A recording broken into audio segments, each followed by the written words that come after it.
ഇനി ഭോപ്പാലിലേക്ക് ബൈക്കും കാറും കൂട്ടിയിടിച്ച് ഒരു മലയാളി വിദ്യാർത്ഥി മരിച്ചു എന്ന വാർത്ത വരുന്നു. തിരുവനന്തപുരം സ്വദേശി അഷ്ഫാഖാണ് മരിച്ചത്. എഞ്ചിനീയറിംഗ് കോളേജ് വിദ്യാർത്ഥിയായിരുന്നു അദ്ദേഹം. ശ്രീനാഥ് ചന്ദ്രൻ മുംബൈയിൽ നിന്നും ടെലിഫോൺ ലൈനിൽ ചേരുന്നു. ഗുഡ് മോർണിംഗ് ശ്രീനാഥ് ചന്ദ്രൻ, പറയൂ വിശദാംശങ്ങൾ. S good morning.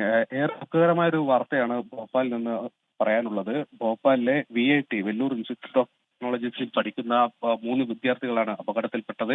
അതിൽ അഷ്ഫാഖ് എന്ന 21 വയസ്സുള്ള വിദ്യാർത്ഥി തിരുവനന്തപുരം ചിറയൻകീഴ് സ്വദേശിയാണ്. ഇന്നലെ വൈകിട്ട് 6:40 മരിച്ചു. ആശുപത്രിയിൽ ചികിത്സയിലിരിക്കെയാണ് മരിച്ചത്.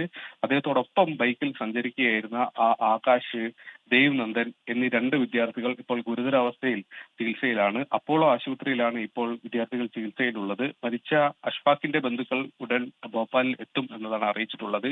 ഇന്നലെ ഉച്ചയോടെ ഉച്ചഭക്ഷണം കഴിക്കാൻ വേണ്ടി ബൈക്കിൽ തൊട്ടടുത്ത് തന്നെയുള്ള ഒരു റെസ്റ്റോറന്റിലേക്കുള്ള യാത്രാ മധ്യയാണ് റോഡ് ക്രോസ് ചെയ്യുന്നതിനിടെ എതിരെ വന്ന കാറ് ഇവരുടെ ബൈക്കിലേക്ക് ഇടിച്ചു കയറുകയായിരുന്നു.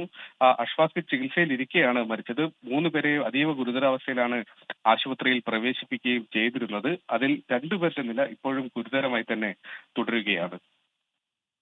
ഓക്കെ, ശ്രീനാഥ് ചന്ദ്രനാണ് മുംബൈയിൽ നിന്ന് വിവരങ്ങൾ നൽകിയത്.